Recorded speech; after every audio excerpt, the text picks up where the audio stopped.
Hi, everyone. I'm Donna Anderson, author of lovefraud.com and host of the True Love Fraud Stories podcast. This is part 2 of my interview with Dr. Liane Leedom. In this conversation, she'll explain the behavioral systems that enable human beings to form relationships. Dr. Leedom is a psychiatrist, a professor of counseling and psychology at the University of Bridgeport, and an expert on the impact of psychopathy on the family members of affected individuals. Dr. Leedom is commenting on the most recent episodes of True Love Fraud Stories called Love and Losing My Mind. In part 1 of her interview, I asked Dr. Leedom why the silent treatment is so painful, and she explained that it's invalidating. But why is it invalidating? This is the background that will help you to understand the deep biological and psychological foundations of our relationships with other people. Next, in part 3 of this interview, Dr. Leedom offers advice on recovery from an abusive relationship. In this story, Susanna and Luke would go on short trips and have a great time. But then when they returned home, Luke would give her the silent treatment. So why is the silent treatment so painful for people? I'll answer that question, but I feel like there's so much background required to provide an answer. So I'll provide an answer, and then you can decide if you want the background to the answer. Okay. And what's the background? So the background is this. I thought her story spoke to the need to have this background. And that is that human beings have four behavioral systems that enable us to have relationships. And the first behavioral system is it's called the attachment system, but it's misnamed. So let's just strike that name and let's call it the affiliation system. So the affiliation system is just the system that lets us hang out together. And what do we get out of hanging out together? We get a sense of safety. That the purpose of that system it's in the brain, and it exists as also a set of behaviors that cause an individual to seek safety with other people. So the way I think of the attachment system is I think of it like zebras and antelopes on the plain of Africa. It's that affiliation system that causes them to herd together so that they won't get eaten by a lion. And people have that. So that's the first system. And so and we all have affiliation needs, and she seemed to have healthy affiliation needs. In fact, one thing that I was struck with listening to her was the level of health in how she pursued her friendships and affiliations, and the level of health with which she got her needs met. And also, I thought the level of health in knowing that she needed a therapist and not being reluctant to seek therapy. I thought that those spoke to her tremendous strengths. So the next system that people have that enables us to be in relationships is the caregiving system. And it's that system that lets us take care of other people. And the attachment system or the affiliation system is the system that allows us to receive care from other people.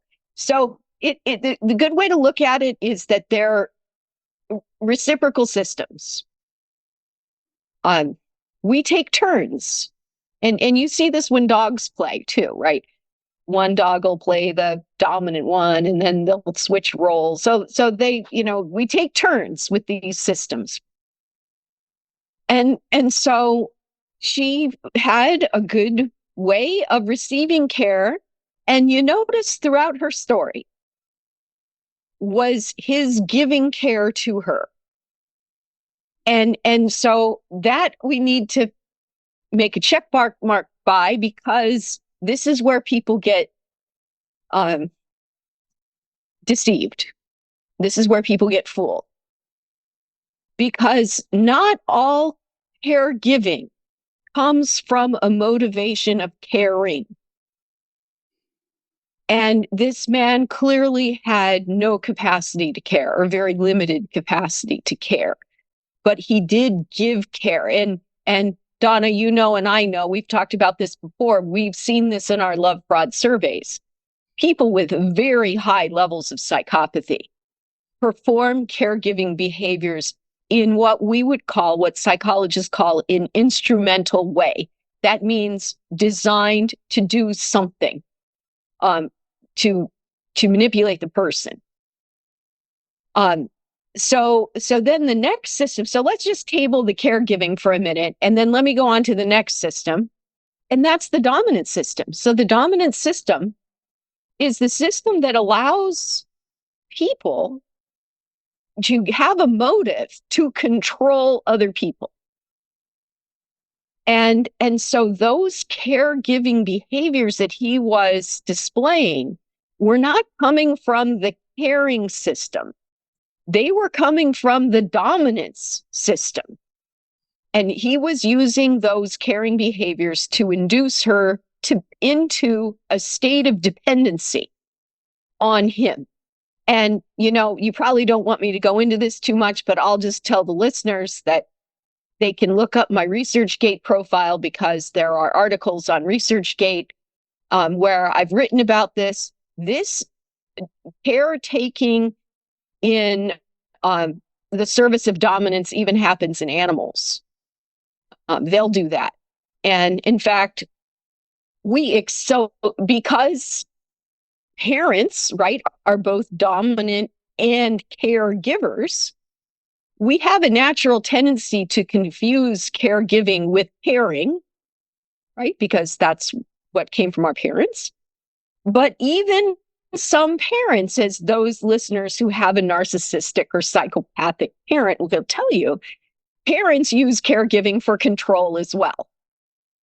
So not all that gives care is caring. And then the next system is the sexual system, which are just, you know, sexual behaviors and sexual motivations and behaviors. So the thing about social bonds is that science really doesn't understand this very well. Some scientists confuse social bonds with attachment. Other scientists say, like me, say that's wrong, because most scientists would not say that the bond that a mother feels toward an infant is attachment. They would call that a caregiving bond. And there's a lot of animal research showing that the caregiving bond is distinct from the affiliation bond or the attachment bond. And also, there are some species that bond sexually. And humans are one species with the capability to bond sexually. But not all humans have the capability of bonding sexually. So that's also something I think the listeners can learn from this story. It illustrates the behavioral systems in both the target survivor, we could call them victim, but let's call her a survivor or a targeted person, and the disordered individual, the psychopathic individual. That the psychopathic individual does not form bonds in the usual sense. They don't give care out of caring motives. And their reason for being in a relationship may have something to do with affiliation needs. Like, you know, he maybe feels insecure. He wants to feel secure in that relationship too. So their psychopathic individuals can have normal affiliation needs, including getting security from their relationships. In fact, sometimes people with psychopathy are better at getting their needs met through relationships than normal people are, because they are in relationships for their own needs to be met. And so the other way I think listeners can view this kind of relationship is that the perpetrator, the psychopathic person, literally is enacting the role of a slave owner. Right? That's really what it is. And I believe that this disorder evolved to permit slavery. That's the conclusion I've come to out of all my years of research. And it's still, so slavery still exists in the world today. And if you think of what type of person would own a slave, and you think about all the things that slave owners do to slaves, it's all the things that psychopathic individuals do to people, exploit them for their own needs. And so in psychopathic individuals worldwide, they can earn a very good living exploiting other people in this way. And this is just what they do. So then if you consider what I just said, that he is coming at this relationship because he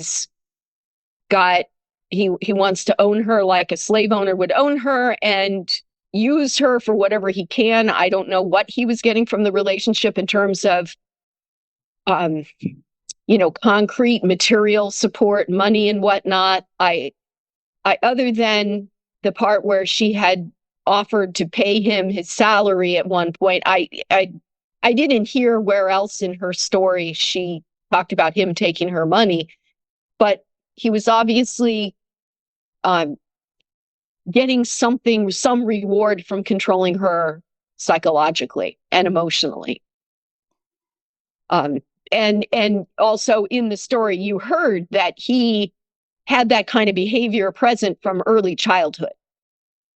Right. Which is common, but not necessary. Some people don't start this behavior until their late teens and early 20s. So I don't want your listeners to think, well, if they didn't show it as a child, they're not going to show it later.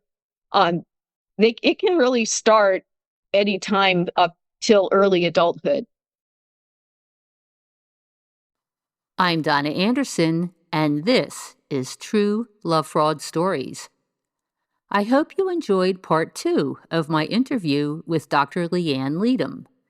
In the next episode, Dr. Leedom will offer suggestions to help you recover from an encounter with a psychopath, sociopath, or narcissist.